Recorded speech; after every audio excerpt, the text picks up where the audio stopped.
Welcome back, toy fans, to episode 172 of Ronald's Reviews.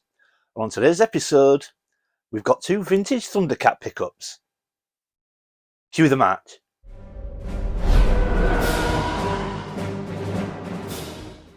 Welcome back, everyone. Now, like I said in the intro, today we are going to take a look at two vintage Thundercat pickups. Now, if you know me and you follow the channel well, you'll know that I'm loving the big figures right now, and that includes Thundercats. Now, again, I'm always working on a very tight budget. So not only do I have to work hard to get these items into my collection, I've got to work to get them into my collection at the right price.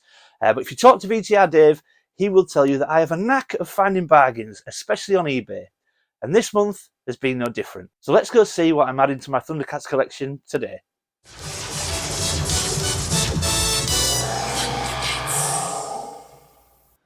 Okay, and there we go, everyone. So the first thing that I managed to pick up in the last couple of months was the Thunderwings set for Thundercats. Now, this is something that I didn't actually know existed until last year, and then I remember watching an episode of Leicester Vintage. I can't remember if it was Toy Shop on Tour or if it was just an episode at the shop, but I remember seeing a set of Thunderwings and thinking, I've never ever seen them. I don't remember being, as a kid back in the day, remembering these, but I just thought, wow, what a cool set. And once I started looking, I thought, I've got to pick up a set of Thunderwings for my Thundercats collection. But like I said, when I started looking on eBay, I realised that they are quite pricey. Now, back in the day, you could get these in an individual set. You could get them just the Thunderwings set on their own. But you could also get them pre-packaged with a Lion-O figure. And if you find them now existing on a card, still on the card with Lion-O, they are very, very expensive. So I started looking and I thought I need to pick up a set of Thunderwings. Managed to find a good deal on eBay. Even though they are expensive, I did find a good deal on eBay. And as it happens, actually the guy that I bought it off in the end was a guy I knew from a Facebook group. So we didn't realise that until we'd done the deal. But yeah, it was actually someone I know. But as you can see, once on the figure, they look really, really cool. Now, like I said, you can get this set on its own, but you could also get it with a Lion-O. Now, I didn't get it with a Lion-O because if you get them both together, they are very expensive. Now, I've displayed mine just on my standard Lion-O. Now, at first glance, it looks just like any other Lion-O. So you look at the Lion-O that came with Thunderwings and you look at the standard one, and they do look the same at first glance, but actually they are quite different. When you put them side by side, the Thunderwings Lion-O has actually got a slightly longer face and, of course, different eyes because the standard Lion-O has the light-up eyes. But the biggest difference is when you turn them around. So the standard Lion-O has the action lever for the arm, but it also has the contact point for the power ring, whereas the Thunderwings Lion-O has nothing on the back. It's just blank. So they are quite different once you put them together. So basically, the way the Thunderwings set works is obviously you mount the Thunderwings to your Lion-O. You can use it with any figure, to be fair. And then I've got to be very careful because my Lion-O's legs are a bit loosey-goosey, so he tends to fall backwards because the Thunderwings set does make the figures quite back-heavy. But there's a button just on the top there where you can see my thumb, and if you press that button, as you can see, the wings go up and down. And it's a really, really cool set. But again, it does make the figure quite back-heavy, so you've got to kind of lean them forward to make sure they balance. Now, one thing that did occur to me when setting this up was, you can see the dark blue arms that go underneath Lion-O's arms there, and they tuck up underneath the armpits on both sides. Now, I'm not sure if I'm setting this up incorrectly, but I've tried to tuck the arms up nice and snug underneath Lion-O's arms. But the one thing that's occurred to me is there is a lot of play in the Thunderwings. Once they're set, you've got them tucked underneath the arms, and they're about as good as it's going to get fit-wise, but they're still very loose, and they rattle around on the figure. So I'm not quite sure how sort of well they fit to be able to play with, but yeah, they seem very loose and they don't seem to want to secure anymore.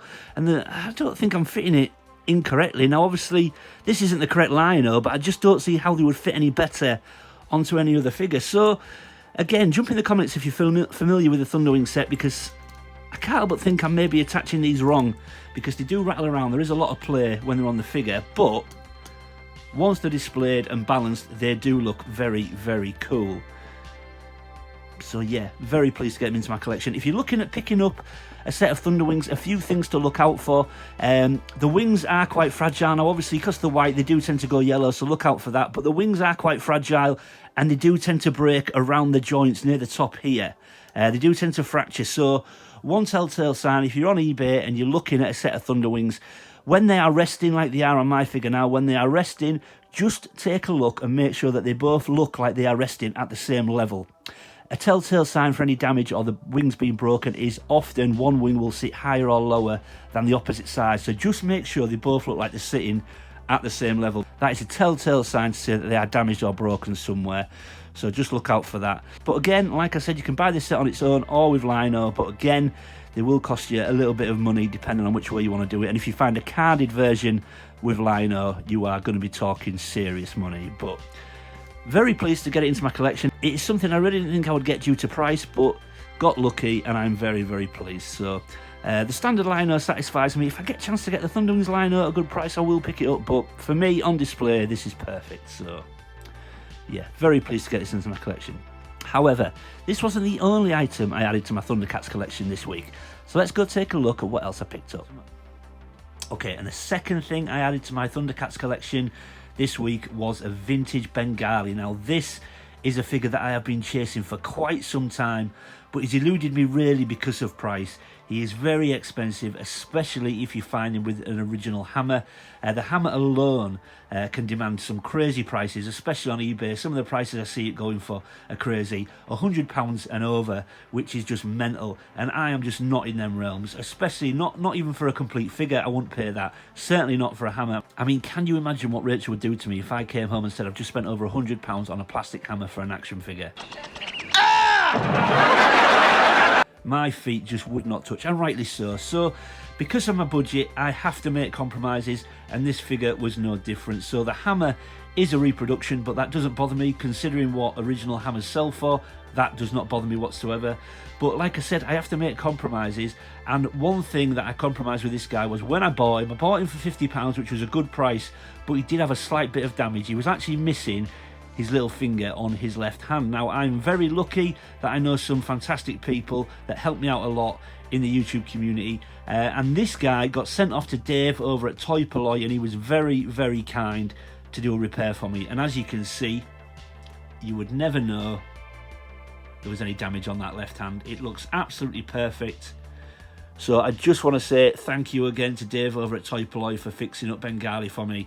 I will drop a link in the description underneath if you want to see that video. It's an amazing video. Dave, I don't know how he does it. He uses the putty and then uses a little bit of a safety pin to sort of pin the finger in with the putty. It just looks fantastic. So thank you, Dave, for doing this.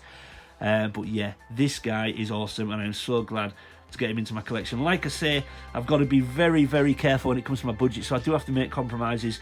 But I got this guy for 50 quid, even though he's had a repair and a repro hammer. This satisfies me because there is no way I'm going to drop those kind of prices. When this guy's complete with everything original, he goes for sort of £300 mark. I just cannot afford that. There's no way I can justify that, and to be honest, even if I could, I don't think I would pay it. So like I said, the hammer is a repro, but it's a very good one. It's not 3D printed. It is a plastic resin cast. I think the colour is probably slightly too dark. I think the colour should be identical to his legs and his arms.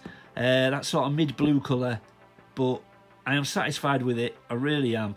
And like I say, I have to make compromises. So, and his action lever does work. I won't do it too hard because he tends to do it quite violently and drop his hammer. There you go. There we go. We're back, guys. I try not to do the lever too hard because, like I say, it does it quite violently and he does drop his hammer. But very pleased to get him into my collection. Now you'll notice he does have very much of an appearance of Tigra. Now in the cartoon, Bengali and Tigra were cousins, so that's why they do resemble each other. But yeah, he's just a very cool figure, and I've been desperately trying to get him into my collection. But like you say, these figures in any line that come later in the line, so this guy was 1987, maybe they sold a bit less, so there's not quite as many out there, so they tend to demand a higher price. But very glad to get this guy into my collection. And the next one that I'm going to go for is Jaga. Now Jaga again was a 1987 release, and he tends to bring big money again, especially if you find him with his helmet. Now there are repro helmets out there. I may have to go for that option because he's significantly cheaper when you get him without his accessories, but as long as you get him with his cape, I think it can be done. It's not difficult to get a Sword of Omens, the same as what Lino uses, but the helmet, obviously once he's complete, he does bring a lot of money, so that's who I'm going to be aiming for next. But yeah, like I said, I have to make compromises. So my compromises with this guy was he needed a repair and he came with a repro hammer, but I'm not bothered. Other than that, he's not in bad shape. There is a little bit of paint wear here and there, especially on his bum and on his feet, but again, Like I said, you know, I have to collect in accordance to my budget. And as far as I'm concerned, this guy satisfies me. But what a cool looking figure. I think his colour scheme is amazing. His weapon, the Hammer of Thundera, which just looks great. And even though mine is a repro, I'm very much satisfied with it. So yeah, very, very pleased to get Bengali into my collection. It's a figure that I never thought I would have. And even though on the thumbnail I said it was a Grail pickup, now, to me, a Grail, a lot of people get upset that people use the word Grail too often. For me, a Grail can be anything that is personal to you. Now, this guy, to some people, isn't classed as expensive, but for me, he is very much expensive, and because of that, he's eluded my collection for a long time.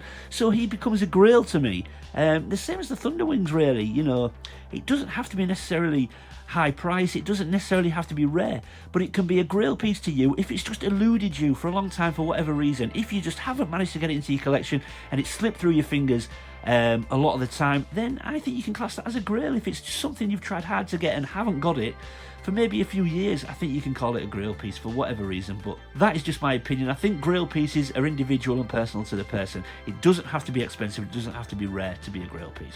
Okay, so let's get everything back on the table and wrap up.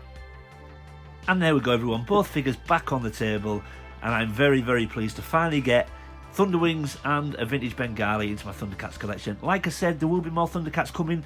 If you follow the channel closely, you'll know that I'm loving the big figures right now. Thundercats, Supernaturals, Centurions, Brave Star, they're all in there. I'm really loving them, so keep an eye on the channel. There will be plenty more coming. But yeah, there you go. Hope you enjoyed it. If you're new to the channel, thanks for stopping by and giving me a shot. I hope you'll consider leaving a like and subscribing. And if you're one of my existing viewers and existing subscribers, thank you for sticking with me, everyone. I really do appreciate it. Leave any comments or questions in the comment section below. I always try to read everyone's comments and get back to everybody. And as always, keep collecting. I'll see you next time.